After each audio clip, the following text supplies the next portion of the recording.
तीन बहनों की लालची भाभी। करिश्मा, रेशमा और मनीषा तीन बहनें हैं। उनका एक भाई भी है, मयंक। मयंक अपनी बहनों को बहुत प्यार करता है, लेकिन मयंक की पत्नी सविता इस मामले में मयंक से बिल्कुल ही अलग है। वो अपनी ननदों का जितना बुरा कर सकती है उतना बुरा करती ही रहती है और अपनी ननदों पर हुक्म भी चलाती है। करिश्मा, करिश्मा, तुमने अभी तक नाश्ता नहीं बनाया? तुम्हारे भैया को ऑफिस जाने में देर हो रही है। हाँ भाभी, बस अभी बनाती हूँ। करिश्मा, तुम ये ढीलापन छोड़ दो। कल को पराये घर जाना है। वहाँ अगर तुम इस तरह से काम करोगी तो लोग क्या कहेंगे कि माँ ने और भाभी ने कुछ सिखाया नहीं। तो तुम्हारी दोनों बहनें कहाँ हैं? रेशमा मार्केट गई है और मनीषा सो रही है। क्या? सुबह के 8 बज रहे हैं और ये महारानी अभी भी सो रही है? ये कहते हुए सविता अपनी सास दुर्गा देवी के पास जाती है। माँ जी, देख रही हो अपनी बेटियों के तौर तरीके? क्या हुआ बहू? सुबह सुबह क्या कर दिया मेरी बेटियों ने? अरे एक तो अभी अभी उठकर किचन में गई है, दूसरी सुबह सुबह बाहर चली गई और तीसरी अभी तक सो रही है। क्या करूं मैं इन तीनों का? मैं तो परेशान हो गई हूँ। जा जाकर उठा उसे और रेशमा से मैं बात करती हूँ। सविता सीधा मनीषा के कमरे में जाती है और उससे कहती है, महारानी जल्दी उठो, सूरज सर पर आ गया है। भाभी थोड़ी देर और सोने दो ना, मैं रात को लेट सोई थी।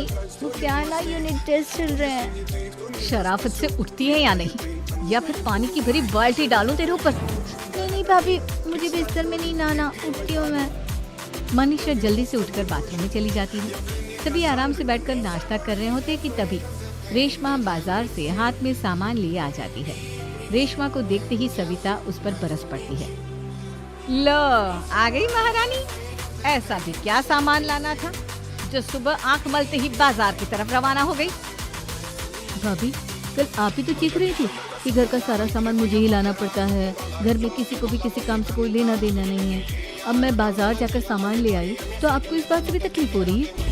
देख रही हो माँ जी, अपनी बेटी की जुबान कैंची से भी तेज चलती है।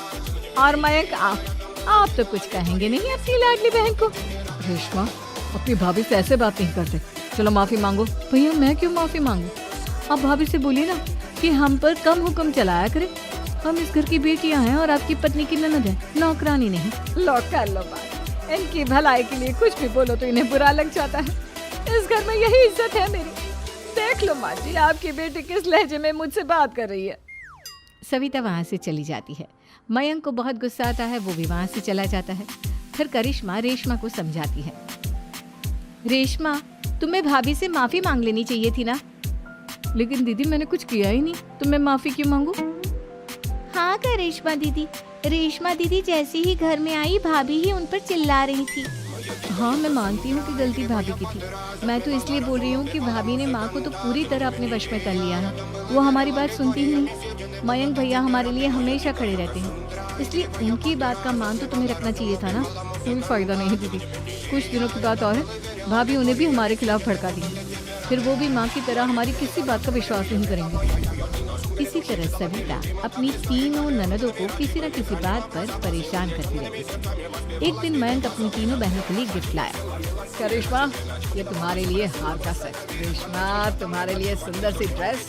और मनीषा, तुम्हें किताबें पसंद है ना, तुम्हारे लिए किताबें लाया हूँ। थैंक यू भैया। थैंक यू भैया। थैंक यू भैया। करिश्मा, तुम्हारा नेकलेस कितना सुंदर है। ये भैया कहाँ से ले आए होंगे? मैंने भैया को 3 दिन पहले फोन पर ये डिजाइन दिखाया था और आज भैया ये ले आए। सविता तो अपनी ननदों की गिफ्ट्स देखकर जल गई और करिश्मा का नेकलेस तो उसे भी बहुत पसंद आया था। अपनी बहनों के लिए कितना अच्छा नेकलेस लेकर आए हैं।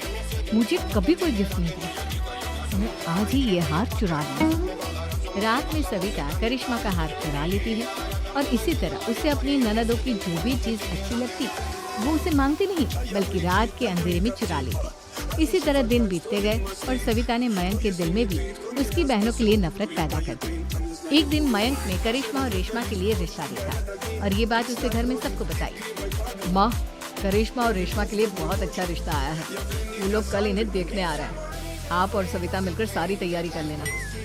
ये सुनकर करिश्मा और रेशमा खुश हो जाती हैं, लेकिन सविता सोचती है अगर इन दोनों बहनों की शादी हो गई तो घर और बाहर का काम कौन करेगा? मनीषा तो एक नंबर की कामचोर है, उससे तो किसी बात की उम्मीद लगाना ही बेकार है। मुझे इस शादी को रोकना होगा। अगले दिन सभी लड़के वालों के स्वागत की तैयारी करने में लगे होते हैं। तभी मयंक अपनी बहनों से आकर कहता है, तैयार हो गई तुम दोनों? देखो दोनों लड़के बहुत अच्छे हैं, मैं कोई कसर नहीं छोड़ना चाहता, इसलिए तुम उनके सामने अच्छे से बिहेव करना और अपनी भाभी से लड़ने मत लग जाना। करिश्मा, तुम वो नेकलेस पहन लो ना जो मैं तुम्हारे लिए लाया था। भैया मैं बहुत देर से वो नेकलेस ढूंढ रही हूँ, लेकिन मुझे मिल ही नहीं रहा। क्या तुमने नेकलेस खो दिया? तुम्हें पता भी है वो कितना महंगा था? तुम कोई काम ढंग से नहीं कर सकती। मयंक गुस्से में वहाँ से चला जाता है। थोड़ी देर बाद लड़के वाले भी आ जाते हैं। वो दोनों बहनों को पसंद कर लेते हैं और रिश्ता पक्का हो जाता है। लेकिन सविता के दिमाग में तो कुछ और ही खिचड़ी पक रही थी। वो पंडित जी के पास करिश्मा की कुंडली लेकर जाती है और उन्हें पैसे देकर करिश्मा की कुंडली बदलवा देती है। जब लड़के वालों के पास करिश्मा की कुंडली जाती है तो वो दुर्गा को फोन करते हैं। बहन जी, हमने करिश्मा की कुंडली अपने पंडित जी को दिखाई थी। आपकी बेटी की कुंडली नहीं बल्कि दोषों का पिटारा है। देखिए, मैं और मेरे पति इन सब बातों में बहुत विश्वास करते हैं, इसलिए हम आपकी बेटी से अपने बेटे की शादी नहीं करा सकते। इस तरह करिश्मा का रिश्ता टूट जाता है और सभी घर वालों को बहुत दुख होता है। अब कविता सोचती है, चलो करिश्मा का तो रिश्ता टूट गया, अब रेशमा का भी रिश्ता तोड़ना है। क्या करूं? अब सविता आवाज बदलकर किसी अननोन नंबर से रेशमा के होने वाले ससुराल में फोन करती है। हेलो, मैं कौन हूँ कौन नहीं ये आपके लिए जानना जरूरी नहीं। बस इतना सुन लो कि रेशमा का 2 साल से किसी के साथ अफेयर चल रहा है। बस रेशमा का रिश्ता तोड़वाने के लिए सविता का इतना कहना काफी था। अब रेशमा का भी रिश्ता टूट गया। मयंक और दुर्गा देवी ने रेशमा को खूब खरी खोटी सुनाई और उससे बार बार उस लड़के के बारे में पूछने लगे। आप दोनों मुझे क्यों परेशान कर रहे हो? अरे कोई लड़का होगा मेरी लाइफ में तो मैं बताऊंगी ना, जब कोई है ही नहीं तो कहाँ से लाऊं मैं कोई लड़का? तो तेरे होने वाले ससुराल वालों को फोन किसने किया था? माँ मैं नहीं जानती किसने फोन किया था, मैं सच कह रही हूँ। मैं तो पहले ही कह रही थी इसकी लगाम खींच कर रखो, लेकिन मेरी सुनता ही कौन है। आप चुप रहिए भाभी, ये सब आपका ही किया धरा है। अब तीनों बहनों को विश्वास हो जाता है कि ये सब उनकी भाभी ही कर रही है। तीनों बहनें अपनी भाभी को सबक सिखाने के लिए एक वकील कर लेती हैं और घर में हिस्सा मांगती। देखो भैया, माँ बाप की जायदाद में जितना बेटों का हक होता है उतना ही बेटियों का, इसलिए इस घर के 4 हिस्से होंगे और हमें अपना हिस्सा चाहिए। मैंने तुम्हारे लिए क्या क्या नहीं किया और तुम इस घर में हिस्सा मांग रही हो?